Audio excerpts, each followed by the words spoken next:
எழுத்தாளர், பேச்சாளர், மொழிபெயர்ப்பாளர், தமிழிலிருந்து ஆங்கிலத்திற்கும் ஆங்கிலத்திலிருந்து தமிழிற்கும் மொழிபெயர்ப்புகள் செய்து வருகிறார் விக்னேஷ் ஹரிஹரன் ஐயா அவர்களை அன்போடு அழைக்கின்றோம். ரைட். விக்னேஷ் ஹரிஹரனுடைய ஐயா வீட்டில் இருக்காரு. சரி, அதனால் விக்னேஷ் ஹரிஹரன் பேசுவார் இப்போதைக்கு. ஆமாம், இவ்வளவு நேரம் லாவண்யா மேடமும் ஸ்டாலின் சாரும் பேசினதை பார்க்கவும் நம்ம வேறு ஏதோ சுகுமாரனை படிச்சுட்டோம் போல இருக்குது. நம்ம இந்த சுகுமாரனை படிக்கலை, நம்ம வேறு யாருடைய கட்டுரைகளையோ படிச்சுட்டு வந்துட்டோமோ அப்படின்னு தோணுது. பயங்கர விரிவான வெவ்வேறு கோணங்களில் வந்துருக்கு. ஆனால் அது ஒரு நல்ல எழுத்தாளருக்கு அப்படி தானே, எப்போதும் வெவ்வேறு விதமான இன்டர்பிரிட்டேஷன்ஸ்க்கு அந்த ஒர்க் இடம் கொடுக்கும். சுகுமாரன் தமிழில் இருக்கக்கூடிய முதன்மையான கட்டுரை ஆசிரியர்கள் ஒருத்தர். ஸோ அவரும் அந்த இடத்த கொடுப்பார். அப்போது இப்போ நான் பேச போகிறது என்னுடைய சுகுமாரனை பற்றி, என்னுடைய சுகுமாரனுடைய கட்டுரைகளை பற்றி. இப்போது ஏறத்தாழ ஒரு 150 வருஷ வரலாறு இருக்கக்கூடிய இந்த நவீன தமிழ் இலக்கியத்தில் வந்து கவிதைகள், புனைகதைகள், கட்டுரைகள் அப்படின்னு ஒரு 3 வடிவங்கள் பிரதானமாக செயல்பட்டிருக்கு அப்படின்னு சொல்லலாம். இதில் வந்து மற்ற 2 வடிவங்களையும் விட கட்டுரைகளை வெறும் தகவல் பரிமாற்ற கருவிகளாக மட்டும் இல்லாமல் ஒரு கலை வடிவமாகவும் கையாண்டவங்க ரொம்ப ரொம்ப குறைச்சல் தான். அதில் வந்து பாரதியில் ஆரம்பித்து பாரதி, வாரா, கல்கி, தீஜரா, புதுமைப்பித்தன், சுந்தர ராமசாமி, அசோகமித்ரன், சுஜாதா, முத்துலிங்கம் இப்படின்னு நவீன இலக்கியவாதிகள், வெகுஜன இலக்கியவாதிகள் எல்லாரையும் சேர்த்து போட்டால் கூட ரொம்ப குறைச்சலான அளவு ஆட்கள் தான் வந்து கட்டுரைகளை வந்து ஒரு கலை படைப்பாக அணுகினவங்க, அதை அடுத்த கட்டத்துக்கு கொண்டு போனவங்க அப்படின்னு சொல்லணும். ஏன்னா அது ஒரு விதமான தேங்க்லெஸ் ஜாப். அது இவங்களே கூட அவங்களுடைய கவிதைகளுக்கும் புனைகதைகளுக்கும் அடைஞ்ச புகழில் ஒரு சின்ன பகுதியை தான் அவங்களுடைய கட்டுரைகளுக்கு அடைய முடிஞ்சிருக்கு. அப்போ அது எப்போதுமே ஒரு தேங்க்லெஸ் ஜாப் தான். ஆனால் என்ன பண்ணுறது, காலங்காலமாக அந்த தேங்க்லெஸ் ஜாபை செய்கிறதுக்கும் தமிழில் களப்பலிகள் வந்துக்கிட்டே இருப்பாங்க. அப்படிப்பட்ட களப்பலிகளில் நம் காலத்துடைய பிரதானமான கட்டுரையாளர் சுகுமாரன் சார். இப்போ சுகுமாரன் சாரை வந்து அவருடைய இந்த சுகுமாரன் சார் ஒரு முதன்மையான கட்டுரையாளர், முதன்மையான கவிஞர் இப்படியெல்லாம் சொல்லும்போது அப்போ அவருக்கு என்ன தனித்துவம் இருக்குது அப்படிங்கிற இடத்துல இருந்து தான் அந்த முதன்மைங்கிற வார்த்தைக்கு அர்த்தம் வருது. என்னை பொறுத்த வரைக்கும் கவிஞர் சுகுமாரனுடைய கட்டுரைகளில் இருக்கக்கூடிய ரொம்ப ஆதாரமான அழகு அப்படிங்கிறது அதில் வெளிப்படக்கூடிய பரிவும் அந்யோன்யமும் தான். அதில் இருக்கக்கூடிய அரசியல் இருக்குது, அதில் இருக்கக்கூடிய அழகியல் இருக்குது, அதெல்லாம் இருக்குது. ஆனால் அதில் இருக்கக்கூடிய பரிவு, கம்பேஷனும் அந்யோன்யமும் தான் அந்த கட்டுரைகளை எனக்கு ரொம்ப நெருக்கமாகும். இந்த கட்டுரைகளை எழுதும் போதே சுகுமாரன் சார் வந்து தமிழோடைய முதன்மையான கவிஞர்களில் ஒருத்தராக ஆகிட்டார். கிட்டத்தட்ட அவர் ரொம்ப லேட்டாக தான் இந்த கட்டுரைகளில் பெரும்பகுதி அவர் வந்து எழுதுகிறார். ஆனால் அது எந்த விதத்துலேயும் அந்த கட்டுரைகளில் வெளிப்படலை. அதை வெளிக்காட்டாத அவருடைய மனம் தன்னுடைய வாழ்க்கையில் சந்தித்த அனுபவங்களையும், அதில் இருக்கக்கூடிய மனிதர்களையும், அதில் தான் அடைஞ்ச கலை அனுபவம், உன்னதமான கலை அனுபவங்களையும் ஒரு சகஜ பாவத்தோட வாசகனுடைய தோளில் கை போட்டு ரொம்ப நெருக்கமாக நின்று திரும்ப பார்க்குற ஒரு வடிவம் தான் அவருடைய கட்டுரைகள். அந்த கட்டுரைகள் எதுலேயுமே வந்து அவருக்கு வாசகனை அசத்தணும் அப்படிங்கிற எண்ணம் இல்லை. அவருக்கு அதுக்கு மாறாக வந்து அவரும் சேர்ந்து தன்னுடைய வாழ்க்கையை பாரு அப்படின்னு ஒரு ஆச்சரியத்தோடு அண்ணாந்து பார்க்குறாரு. அதுதான் அதை நமக்கு ரொம்ப என்ன சொல்கிறது அந்யோன்யமாக மாற்றுது. அவர் நினச்சிருந்தா கேளடா மானிடவா அப்படின்னு அதில் முழங்குறதுக்கு தேவையான சகல தகுதிகளும் அவருக்கு இருந்தது. ஆனால் அவர் அதை செய்யலை. அவர் அதை செய்யாமல் ரொம்ப அந்தரங்கமான ஒரு துவனியோடு தான் தன்னுடைய கட்டுரைகள் முழுக்க தன்னுடைய அனுபவங்களை பேசுகிறார்.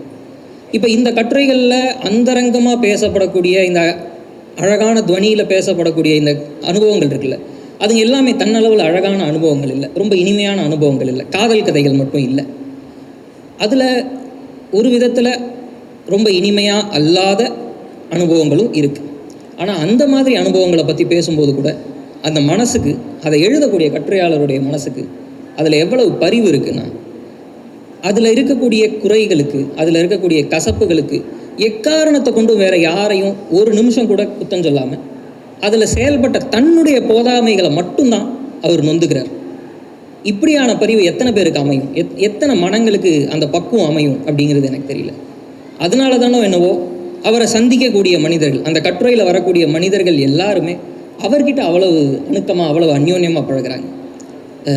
காஃபி கப்பை காலையில் சொன்னாங்க இல்லையா, அந்த டீ கப்பை கவுத்து வைக்க சொல்லக்கூடிய பஷீரில் ஆரம்பித்து என்னை பற்றி ஒரு கட்டுரை எழுதிருங்க சார், என்னை பற்றி ஒரு கவிதை எழுதிருங்க சார் அப்படின்னு சொல்லக்கூடிய சில்க் சுமிதா வரைக்கும் எல்லாருக்கும் சில்க் சுமிதாவை அவர் சந்திச்சிருக்கார். அப்போது இவங்க எல்லாருமே அவர்கிட்ட வந்து அந்யோன்யமாக ரொம்ப ரொம்ப நெருக்கமாக பழகுறாங்க. அந்த அந்யோன்யத்துடைய அந்த பரிவுடைய ஒரு சின்ன பீஸை தான் இந்த கட்டுரைகள் மூலமாக நமக்கும் விண்டு ஒரு பிஸ்கெட்டில் ஒரு குட்டி பீஸை விண்டு கொடுக்குற மாதிரி நமக்கும் அந்த ஸ்வீட்டை கொடுக்குறாரு. அதுதான் அதுங்களை ரொம்ப அழகாக மாற்றுது. அப்புறம் இந்த பரிவு வந்து ஒரு நொய்மையாலோ வீக்னஸாலோ உருவாகிறது கிடையாது. இந்த பரிவை கொடுக்கக்கூடிய ஆள் வந்து ஒரு ஃபீபிளான ஒரு நொய்மையான ஆள் கிடையாது. பயங்கர கூர்மையான அறிவும் பயங்கரமான நுண்ணுணர்வும் இருக்குது. அந்த இதை எழுதக்கூடிய மனத்துக்கிட்ட அபாரமான நுண்ணுணர்வும் அறிவும் இருக்குது, அனுபவங்களும் இருக்குது. அப்படிங்கிறது இந்த கட்டுரைகளில் வெளிப்படக்கூடிய இடங்களில் அனுபவங்கள்லேயே நமக்கு தெரியுது.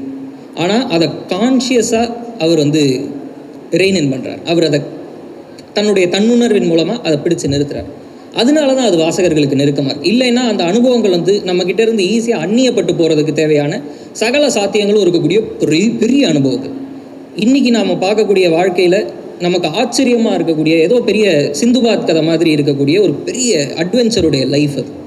ஆனால் அந்த லைஃப் நம்மக்கிட்ட இருந்து எந்த விதத்துலையும் அந்நியப்படாமல் இருக்கிறது அவர் அதில் உருவாக்கக்கூடிய அந்த பரிவால் தான்.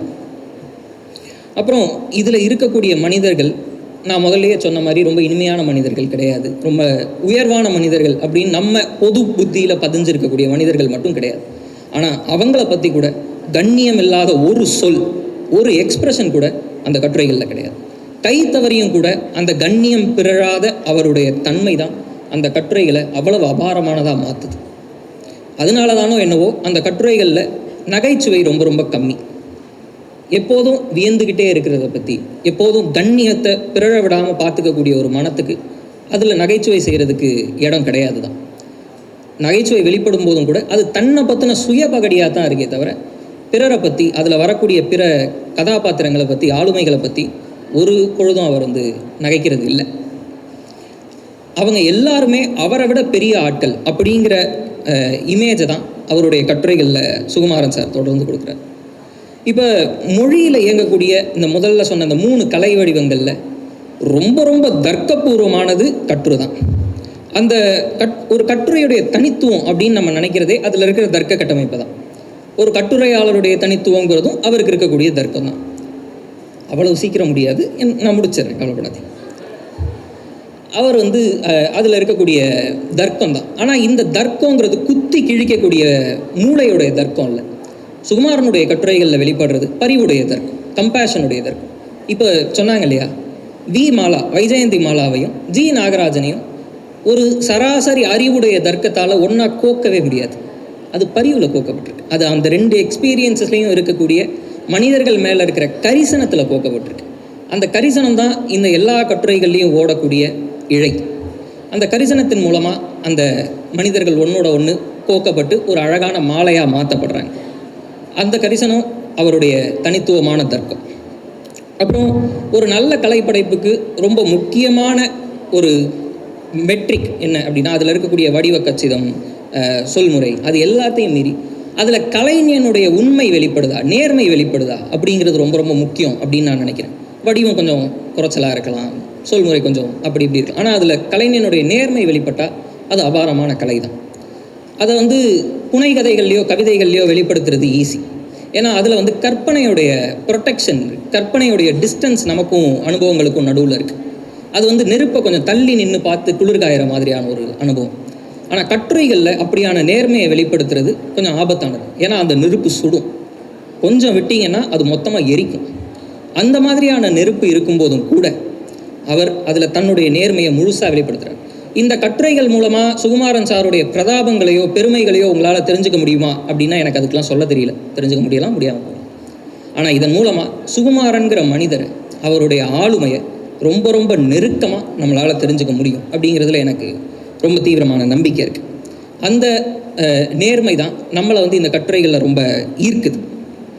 அப்புறம் அதில் இருக்கக்கூடிய இன்னொரு அம்சம், அதில் இருக்கக்கூடிய சிரத்தை. எந்த கட்டுரையையும் எந்த இடத்துலையும் அசால்ட்டாக எழுதுறதில்லை.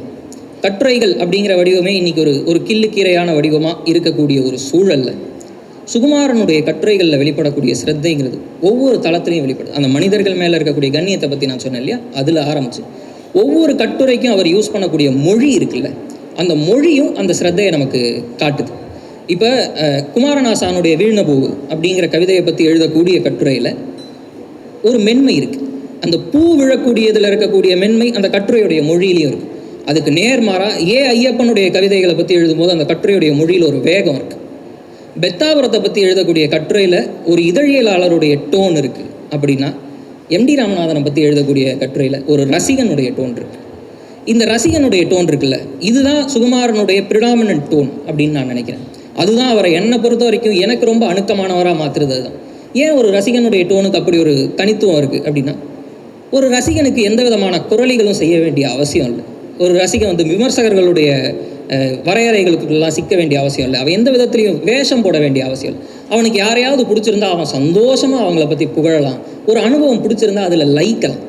அந்த லயிச்சு எழுதக்கூடிய அனுபவங்களுக்கு ஒரு தனி சுவை உண்டு. சுகுமாரனுடைய கட்டுரைகளில் பெரும்பகுதி வெளிப்படுறது அந்த ரசிகனுடைய ஆளுமை தான். அவருக்கு தான் ஒரு பெருங்கவிஞர், இங்கே மதிக்கப்படக்கூடிய மொழிபெயர்ப்பாளர், ஒரு மதிக்கப்படக்கூடிய விமர்சகர், பதிப்பாசிரியர் இதெல்லாம் கிடையாது. ஒரு கட்டுரையை எழுதும்போது, ஒரு விஷயத்தை பற்றி பேசும்போது அவர் ஒரு அபாரமான ரசிகர். அந்த ரசிகன் தான் ஏன்னா நம்மளும் ரசிகர்கள் தானே. அந்த கட்டுரைகளை படிக்கக்கூடிய நாமளும் ஏதோ ஒரு அனுபவத்தை ரொம்ப அந்யோன்யமாக ரசிக்கத்தானே விரும்புகிறோம். நமக்கும் அந்த பெரிய இரும்பு கவசங்கள் ஒன்றும் நம்மக்கிட்ட இல்லையே. அப்போ அதுதான் நம்மளை அப்படி அணைச்சிக்குது. அந்த ரசிகனுடைய ஆளுமை தான் நம்மளை அணைச்சிக்குது. சுகுமாரனுடைய கட்டுரைகள் இன்னொரு முக்கியமான விஷயத்தில் அது முழுமுற்றானவை அல்ல. அதுங்க தன்னளவிலேயே ஆரம்பித்து தன்னளவிலேயே முடியக்கூடிய கட்டுரைகள் அல்ல. அதுங்க ஒரு ரேபிட் ஹோல் மாதிரி. இந்த ஆலிஸ் இன் ஒண்டர்லேண்டில் வருமே ஒரு ரேபிட் ஹோல், அந்த மாதிரி ஒரு ரேபிட் ஹோல் அது. இப்போ அதுக்கு ஒரு எக்ஸாம்பிள் சொல்லணும் அப்படின்னா, மாலாவை பற்றி வரக்கூடிய மாலாவை பற்றி கட்டுரையில் ஒரு இடத்துல தமிழின் முதல் சாகச கதாநாயகன் PS ஸ்ரீனிவாசராவ் அப்படின்னு ஒரு வரி இருக்குது. அந்த PS ஸ்ரீனிவாசராவ்ங்கிற வரியை பிடிச்சா நம்ம அங்கேருந்து கிளம்பி தமிழுடைய சைலண்ட் ஃபில்ம் இராவுக்கு போய் அங்கே KT ருக்மிணி அப்படிங்கிற ஒரு ஹீரோயினை பற்றி இணையத்தில் வேறு ஏதோ ஒரு லிங்க் மூலமாக கண்டுபிடிச்சி அதிலிருந்து ஃபியர்லெஸ் நாடியா, கோஹர் மாமாஜிவாலா இப்படி யாரோ சில பெயர்களை கண்டுபிடிச்சி அதுக்கப்புறம் சுரேஷ் சாப்ரியா அப்படின்னு ஒருத்தர் எழுதின லைட் ஆஃப் ஏஷியா அப்படிங்கிற புத்தகத்தை நோக்கி போனோம்னா இந்த ராபிட் ஹோல் நம்மளை எங்கேயோ கொண்டு போய் சென்று முடிஞ்ச ஒரு நூற்றாண்டுக்கு, ஒரு காலத்துக்கு நம்மளை கொண்டு போய் சேர்த்துருது. அந்த மாதிரியான ராபிட் ஹோல்ஸ் அவருடைய கட்டுரைகள் முழுக்க நிறைஞ்சிருக்கு. இந்த விதமான தன்மைகள் இருக்கக்கூடிய இன்னொரு கட்டுரை ஆசிரியர் தமிழில் சுந்தர் ராமசாமி தான். சுந்தர் ராமசாமியுடைய கட்டுரைகளை சுகுமாரனோட ஒப்பிடுறதுங்கிறது அவங்களுக்கு இருந்த நேரடி ஆசிரியர் மாணவ உறவுனால மட்டும் கிடையாது. சுகுமாரன் எழுதக்கூடிய பெரும்பாலான சப்ஜெக்ட் மேட்டர்ஸை அவருக்கு முன்னாடி அப்படியே கையாண்டவர் சுந்தர ராமசாமி. ஆனால் அவங்க 2 பேருடைய கட்டுரைகளுக்கு நடுவில் இருக்கக்கூடிய வித்தியாசத்தை ஒரு ஆள் ஒப்பிட்டு பார்த்தா அதில் ஒரு தலைமுறை கடந்து வந்திருக்கக்கூடிய வித்தியாசமும் 2 மகத்தான ஆளுமைகள் உருவாக்கி இருக்கக்கூடிய வித்தியாசமும் நமக்கு தெரியும். அது ரொம்ப முக்கியமான ஒரு ஸ்டடியாக எப்போதும் இருக்கும் அப்படின்னு நான் நம்புகிறேன். நண்பர்களை இப்படி சொல்லி நான் நிறைவு செஞ்சுக்கிறேன். இப்போ ஒரு மொழியுடைய முதன்மையான கவிஞர் எழுதின கட்டுரைகளை பற்றி பேசுகிறது அப்படிங்கிறது தன்னளவிலேயே கொஞ்சம் சுவாரஸ்யமான விஷயம்தான். ஏன்னா கட்டுரையும் கவிதைகளும் 2 எக்ஸ்ட்ரீம்ஸ் அப்படின்னு நம்ம மனசில் எப்போதும் இருக்குல்ல. இப்போ பேசும்போது கூட ஸ்டாலின் சார் சொன்னார். ஏன்னா ஒன்று தர்க்கத்துடைய அழகியல் அப்படின்னா இன்னொன்று பித்துடைய அழகியல். ஒன்று விரிவுடைய அழகியல் அப்படின்னா இன்னொன்று சுருக்கத்துடைய அழகியல். இப்போ இந்த 2 அழகியல்களுக்கும் நடுவில் எப்போதுமே ஒற்றுமை இருக்க முடியாது அப்படின்னு நம்ம நினைக்கிறோம். ஆனால் உலகத்தில் மகத்தான கவிஞர்கள், பெரும்பாலான ஆட்கள் ரொம்ப நல்ல கட்டுரையாளர்களாகவும் இருந்திருக்காங்க. ரொம்ப நல்ல கட்டுரையாளர்கள் நம்ம நினைக்கக்கூடியவங்கெல்லாம் நல்ல கவிதைகளும் எழுதியிருக்காங்க. அதுக்கு மேத்யூ அர்னால்டுலேருந்து, TS எலியட்லேருந்து, எஸ்ரா பவுண்ட்லேருந்து ஏகப்பட்ட உதாரணங்களை நம்மளால் சொல்ல முடியும். முதல்ல பார்க்கும்போது ரொம்ப வித்தியாசமாக, ரொம்ப வியர்டாக தெரியக்கூடிய இந்த காம்பினேஷன் யோசித்து பார்த்தா ரொம்ப எளிமையான ஒரு இயற்பியல் விதி மாதிரி தான். ஒரு பெண்டுலத்தை ஒரு முனையிலேருந்து ரிலீஸ் பண்ணால் அது இன்னொரு முனைக்கு வேகமாக போய் திரும்பவும் தன்னுடைய முனைக்கு அதே வேகத்தோடு திரும்புகிற மாதிரி தான் இதுவும். தர்க்கத்திலிருந்து தொடங்கக்கூடிய மனம் பித்துக்கு மிக வேகமாக போய் திரும்பவும் தர்க்கத்துக்கு அதே வேகத்தில் திரும்புறது தான் இந்த ஃபினாமினன். ஆனால் ஒரே ஒரு வித்தியாசம் தான், போகிற பெண்டுலமும் வர பெண்டுலமும் ஒன்று. ஆனால் போகிற மனமும் வர மனமும் ஒன்று இல்லை. பித்துக்கு போகிற மனமும் பித்திலிருந்து திரும்புகிற மனமும் வேறு வேறு. அது அந்த எங்கேயோ அந்த இன்னொரு முனையில் இருக்கக்கூடிய பித்திலிருந்து ஒரு துளியை அள்ளிக்கிட்டு இந்த முனையில் இருக்கிற தர்க்கத்தோடு சேர்த்துருது. அப்படியான கலவைகள் தான் கவிஞர்கள் எழுதக்கூடிய கட்டுரைகளுக்கு ஒரு வினோதமான கிரக்கத்தை கொடுக்குது. அந்த கிரக்கம் வெவ்வேறு கவிஞர்களுடைய கட்டுரைகளில் வெவ்வேறு விதமாக வெளிப்படும். கவிஞர் சுகுமாரனுடைய கட்டுரைகளில் அதுங்க பரிவாகவும் பேரன்பாகவும் அந்யோன்யமாகவும் வெளிப்படுது. சுகுமாரன் சாரை என்னுடைய ஆசிரியர் அப்படின்னு கூப்பிடக்கூடிய 3வது தலைமுறையை சேர்ந்த ஆள் நான் அப்படின்னு நான் நினைக்கிறேன். 3வது 4வது தலைமுறையுடைய ஆளாக நான் இருக்கலாம். அதனால் அவரை வாழ்த்துறதுக்கெலாம் எனக்கு இங்கே எந்த விதமான தகுதியும் இல்லை. அவர் கூட இன்னும் நீண்ட நாள் பயணிக்கணும்னு ஆசைப்படக்கூடிய சுகுமாரன் சாருக்கு என்னுடைய வணக்கங்களை சமர்ப்பித்துக் கொண்டு விடைபெறுகிறேன். நன்றி, வணக்கம்.